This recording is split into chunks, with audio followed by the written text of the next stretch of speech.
అందరికీ నమస్కారాలు. ఇప్పుడే కేంద్ర ప్రభుత్వంలో ఉన్నట్టు హోమ్ మినిస్టర్ చిదంబరం గారు ఒక ప్రకటన చేసినారు. 7వ తారీఖు నాడు రాష్ట్రంలో ఉండే అన్ని రాజకీయ పక్షాలు ప్రత్యేక తెలంగాణకు ఒప్పుకొని ముఖ్యమంత్రి గారి సమక్షంలో రాయబడినటువంటి మినిట్స్ ను ఆధారంగా చేసుకొని 9వ తారీఖు నాడు ప్రత్యేక తెలంగాణకు ప్రకటన ఇవ్వడం జరిగిందని. ఈరోజు అన్ని రాజకీయ పక్షాల్లో 9వ తారీఖున ప్రకటన వెలువడిన తర్వాత డివిజన్ వచ్చిందని చిదంబరం గారు తెలియజేసినారు. ఇలా సూటిగా కేంద్ర ప్రభుత్వాన్ని అడుగుతా ఉన్నాం. దాని తర్వాత మళ్ళీ ముఖ్యమంత్రి గారు రాజకీయ పక్షాలను పిలవలేదు, అభిప్రాయాలు తెలుసుకోలేదు. ఒకవేళ అసెంబ్లీ లోపల ఏదైనా ప్రక్రియ జరిగింటే దానికి టోటల్ బాధ్యత వహించాల్సింది కాంగ్రెస్ పార్టీయే. ఎందుకంటే అక్కడ లగడపాటి రాజీనామాతో ప్రారంభమై అదేవిధంగా ఇక్కడ జేసీ దివాకర్ రెడ్డి గాని, డాక్టర్ రవీందర్ రెడ్డి గాని వాళ్ళు రాజీనామాలు చేసి మిగిలిన వాళ్ళంతా కారిడార్ లోపల కాంగ్రెస్ ఉన్న శాసనసభ్యులంతా రాజీనామాలు చేతిలో పట్టుకొని పరిగెత్తుతుంటే మా పార్టీ శాసనసభ్యుల మీద కూడా ఈరోజు ప్రెషర్ పెరిగి వీళ్ళు కూడా రాజీనామాలు చేయాల్సిన పరిస్థితి తెచ్చింది కాంగ్రెస్ పార్టీ కాదని చెప్పి సూటిగా ప్రశ్నిస్తా ఉన్నాం. అంతేకాదు తెలుగుదేశం పార్టీ ప్రత్యేక తెలంగాణకు నిర్ణయాన్ని ఏ ఒక్క పూటల్లో తీసుకోలేదు.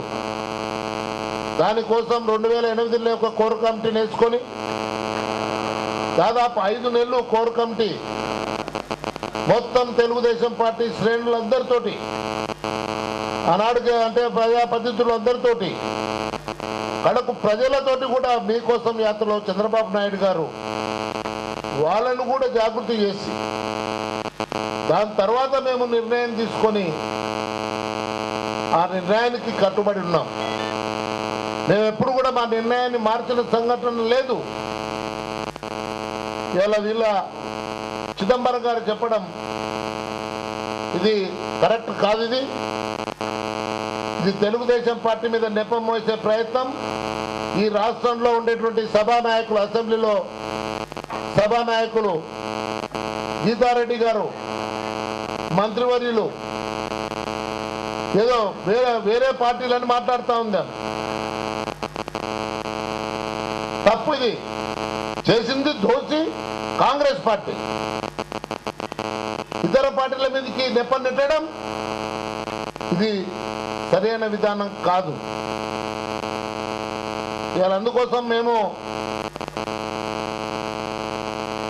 ఈ ప్రభుత్వాన్ని ఆ రోజు మా నాయకుడు తొందరపాటు చర్య అని ఒక మాట మాట్లాడితే ఏదో దాన్ని చిలువలు పలువలుగా చేసినారు. తొందరపాటు చర్య అన్నది ఆ రోజు మా నాయకుడు అన్నది మీరు ప్రజలను సమాయత్తం చేయకుండా, శాసనసభ్యులను అంటే మీరు వాళ్ళ లోపల ఒక తాటికి తీసుకొని రాకుండా, పార్లమెంట్ సభ్యులకు అంటే మీరు ఒప్పించుకోకుండా, సొంత పార్టీ వాళ్ళని మీరు కంట్రోల్ చేసుకోలేని వాళ్ళను ఒక సమాయత్తం చేసుకోకుండా మీరు ఆదరాబాదరగా అర్ధరాత్రి పూట ప్రకటన చేసి ఈరోజు ఉద్యమానికి కారకులు మీరైనారు. ఇలా తెలంగాణ అంశాన్ని మరోసారి మీరు మోసం చేసినారు. అందుకోసం ఇతరుల మీద మీరు మోసాన్ని మీరు నెట్టకండి. పూర్తి బాధ్యత ఈరోజు ఈ చిదంబరం యూటర్న్ కు పూర్తి బాధ్యత కాంగ్రెస్ పార్టీదే.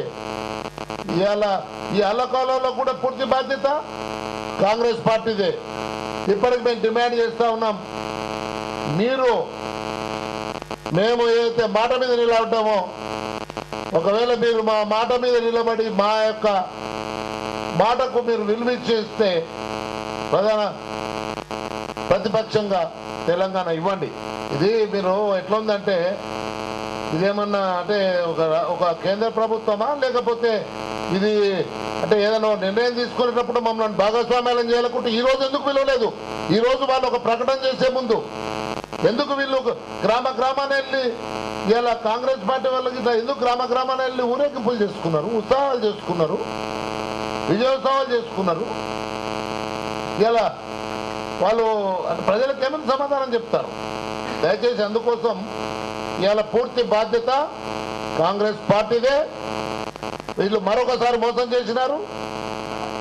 ఇవాళ తెలంగాణ లోపల కాంగ్రెస్ పార్టీ పూర్తిగా ఈరోజు ప్రజలకు జవాబుదారితనంగా ప్రజలకు జవాబు చెప్పాల్సిన బాధ్యత కాంగ్రెస్ పార్టీది.